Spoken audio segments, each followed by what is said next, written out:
Did you know that if you are a gigging band who writes your own music, you are technically owed money? No, a lot of bands don't seem to know this, so I'm going to tell you about it today.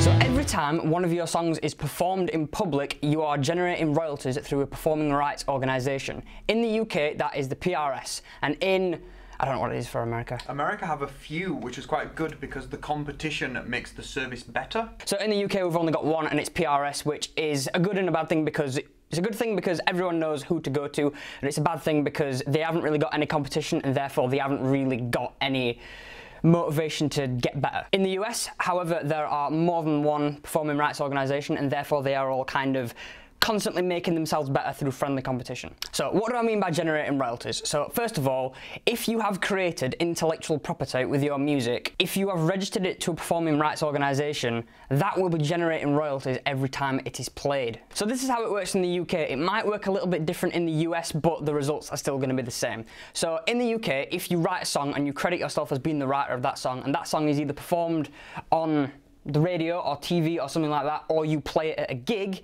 money is being taken from that venue's PRS license. So that money is then put into a big pot and assigned to you.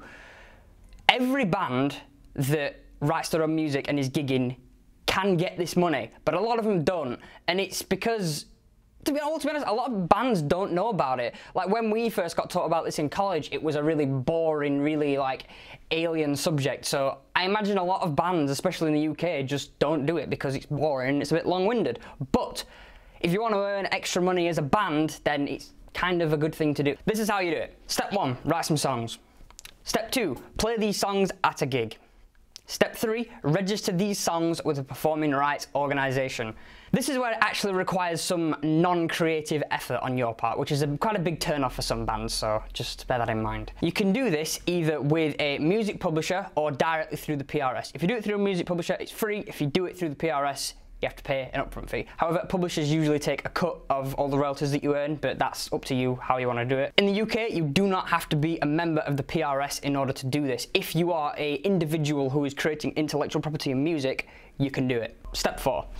You have just played 7 of your own songs at Charlie's pub down the road. How do you go about claiming for this? So you can either claim through the music publisher that you're signed to, or you can claim directly through the PRS, depending on which one you've gone for. You can then say, I have played these 7 songs at Charlie's pub down the road on this exact date at this exact time.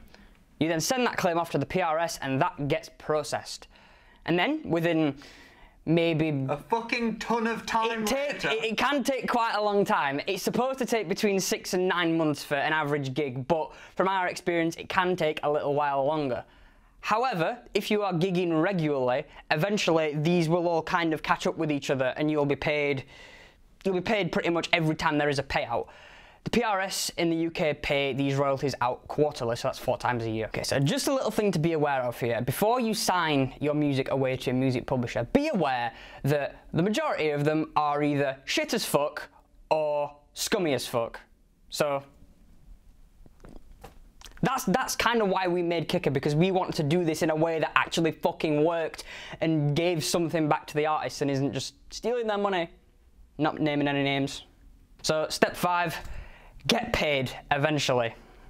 So while this can be quite a long-winded process and can take quite a bit of time, and it doesn't even pay that much for each gig. You might get a $5 for playing at a local bar, but if you're playing regularly and consistently over the course of a few years, you can see some decent income coming. A band that we know are currently owed £10,000 in performing royalties over the course of about 4 years. So. And they have by no means made it. Yeah, they're not a huge band, they're just a band that is gigging regularly and they're making a bit of a name for themselves. They're not a big band at all. Just imagine if that was you and you didn't know that that money was there. That could be you. Could.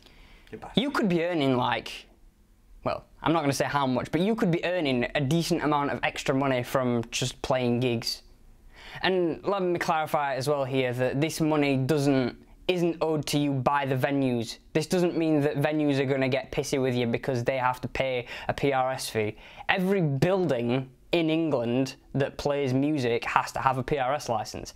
That can be a hairdresser's that plays the radio because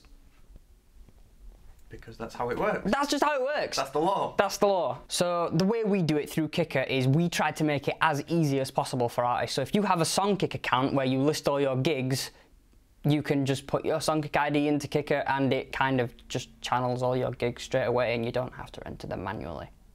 You're welcome. But I mean, it's up to you if you want to spend like 4 hours a week just entering your gig claims for the past month, then be my guest, but it's up to you. Sorry for the bit of a sales pitch there, but you know. Hashtag spawn. It's kind of hard to do a video about this subject and advising bands what to do when we have a thing that is really good for bands that we get a direct benefit from. So, make what you will of that, but thank you very much for watching this video today. If you click over on that side of the screen, you will be able to see the rest of the videos in this series. I'm just remembering which way around this is. And if you click on that side of the screen, you'll get to see our best of playlist. Sorry again for Lenny's room being an absolute shit tip. It's been like this for quite some time now. Yeah, it's a bit of a mess. It's nothing to do with me. Bye.